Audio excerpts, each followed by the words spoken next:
Because I have plans on hosting a small team of creators versus working at a game development company post-degree, I have chosen my specialization to be lead game designer and lead game developer with duties that would also include project management processes for the team.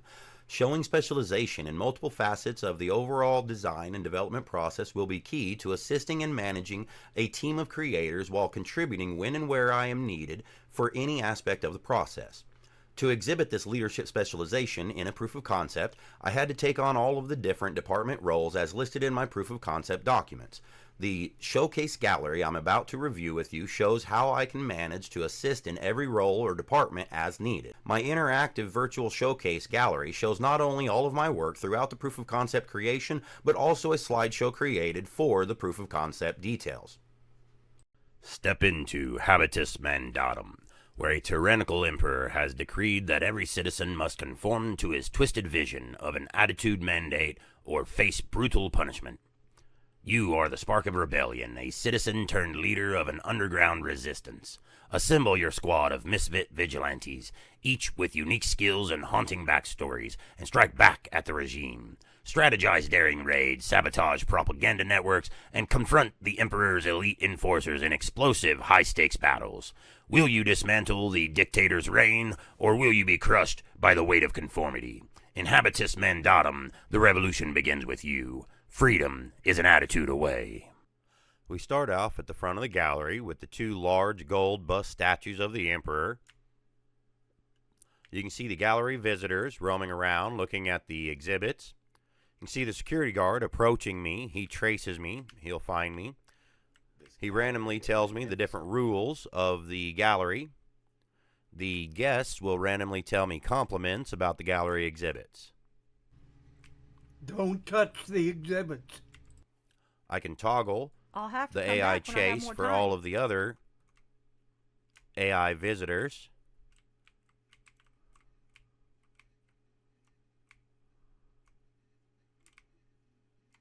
They have a shorter range of sight than the security guard.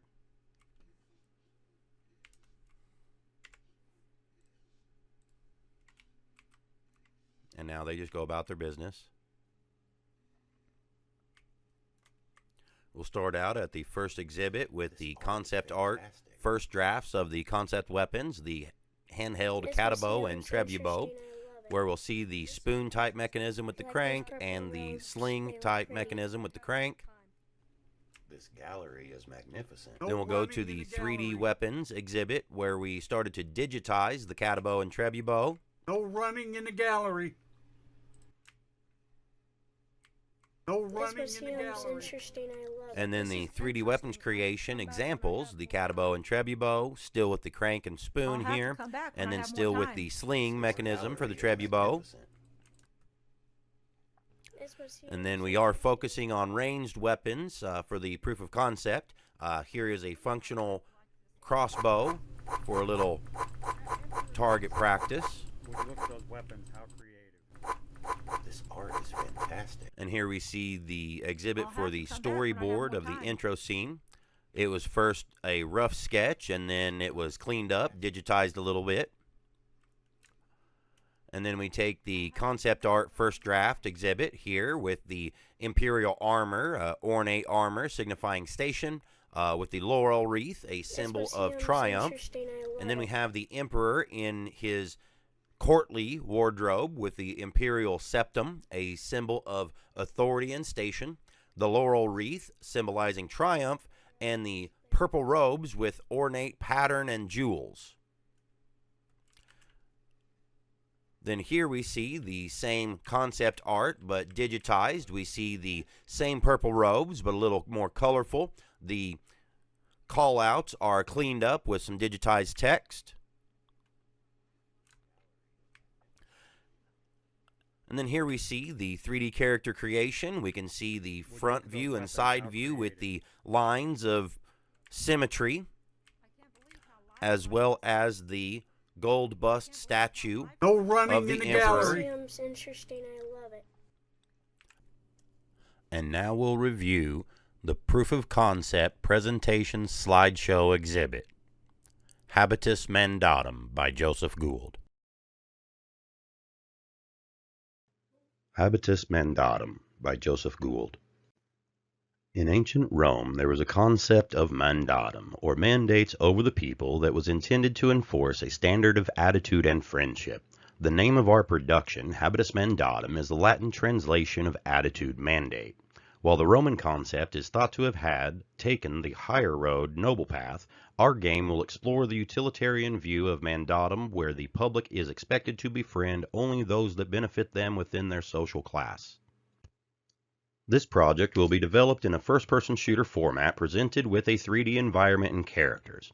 The backdrop of the game will be an ancient Roman city ruled by an evil tyrant, claiming that their evil acts of terror against the people is in line with the enforcement of their habitus mandatum. Our hero, the player, is a leader of a group of vigilantes determined to help the people overcome their overreaching leadership. The player character will be a civilian soldier intent on saving the town from the overreaching control of their tyrannical leader. The NPCs will be a mix of do-gooders and ne'er-do-wells intent on helping or hindering your plans to overthrow those in power. Feature overview. Advanced weaponry fashioned in the style of ancient Rome with a focus on unique ranged weapons. On-screen prompts for key combination to execute special kill sequences. Use of NPCs as a shield. Target rating and target market. This project will likely be rated mature for language and gore. The overall target demographic would be men and young males mostly due to the fighting styles and gore. Some additional aspects might be considered to help draw a larger female demographic. The project will be intended solely for entertainment value. As lead games designer and developer, I will take a larger portion of the coding aspects of the project while also involving myself with the art and overall game design. I will also need to perform project management duties over my small team of creators. With a small team concept, this leadership position will need to fill the role of lead developer and designer along with project manager duties. The position will work with and manage a small team of designers and developers. Skills in art and programming will be a staple to the production process for this role. Building out a production plan, roadmap, and timeline for the overall process and monitoring the team to maintain the established timeline will be a large part of the duties of this lead games designer and developer position.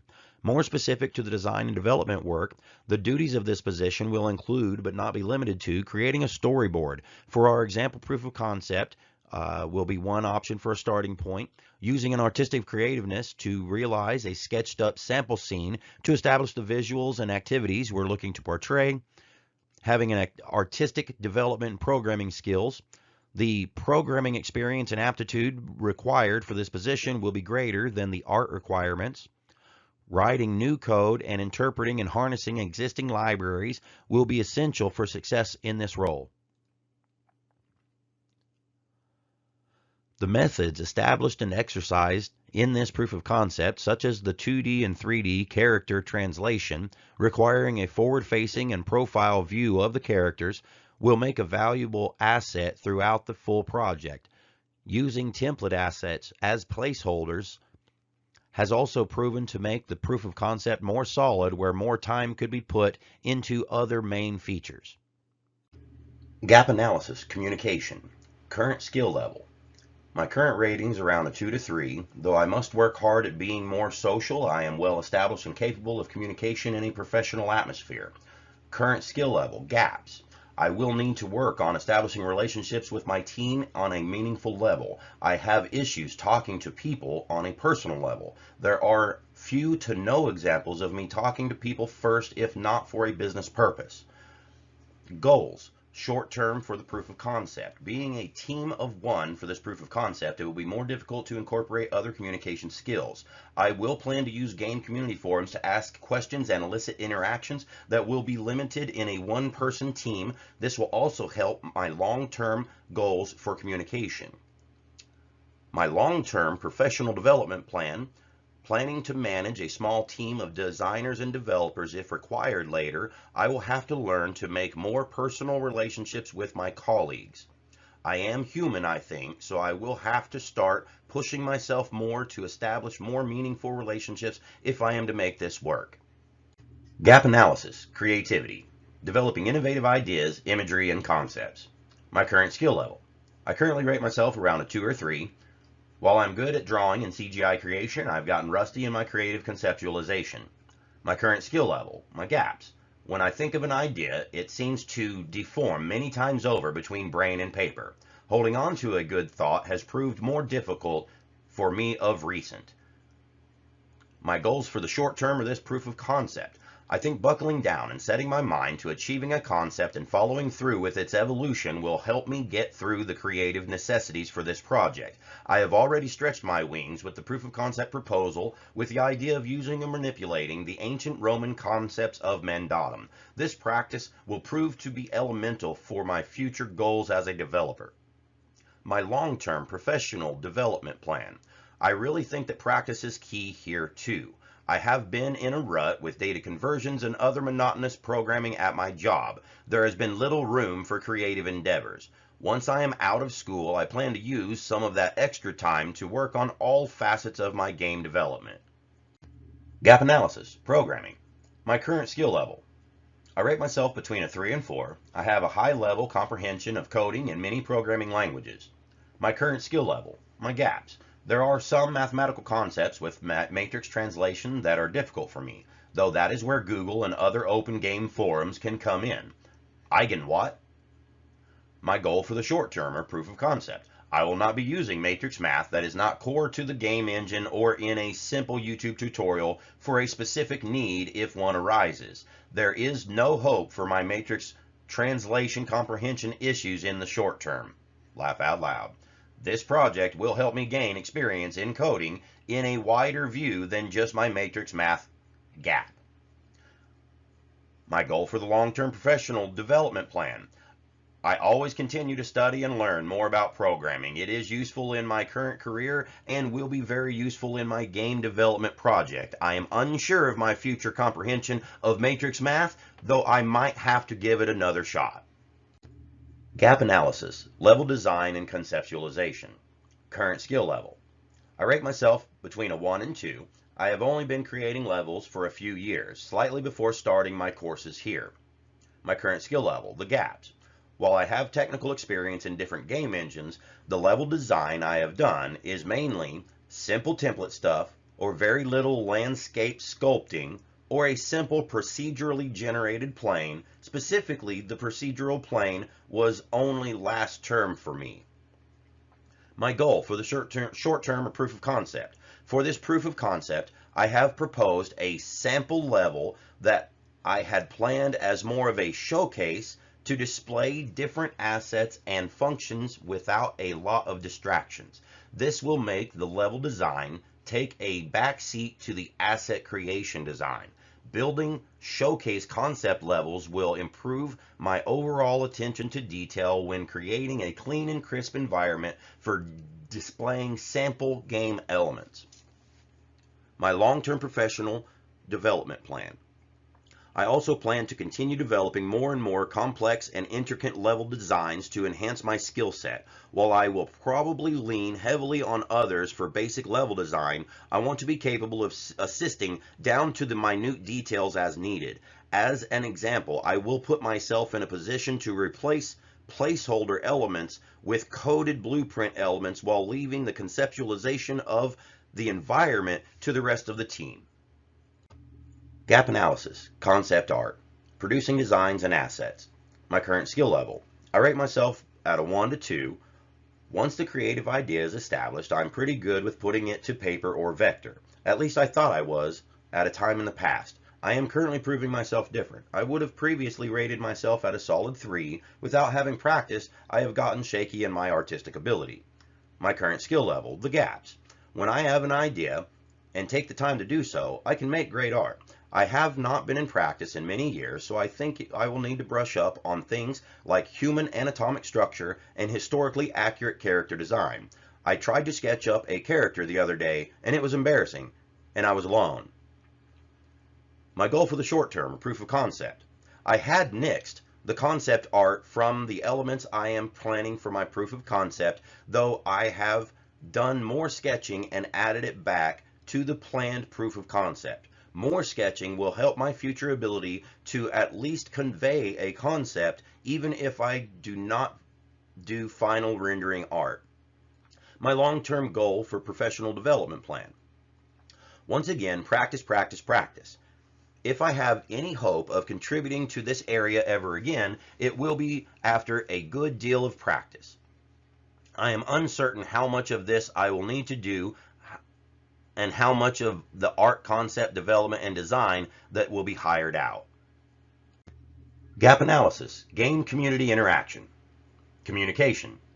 With a recent contribution I have made in the UE questions chat in the GAM and GRA Discord channel, I have had to re-edit my responses to some people's questions to better explain in more detail what I was trying to convey to help them with their issues. Detail is key for conveying issue descriptions and for relaying fixes. Creativity. In Game 305, I created a new Discord channel and chats list. From within this team forum, we worked on creative development of our game as a team. The group conceptualization of elements and assets throughout the game development was essential to our final project. Programming. In Game 305, I worked with only one other team member that wanted to code. They helped to build a simple AI spawning system that I was able to expand upon that proved to be one of the most cooperative efforts of the entire project. The forum discussion, verbal and text-based communication also proved to be an essential tool for our cooperative efforts. Level design. The level design fell to me and another team member in Game 305. They were able to make some very believable human body parts like a nose, stomach, and liver that we were able to place our character inside of.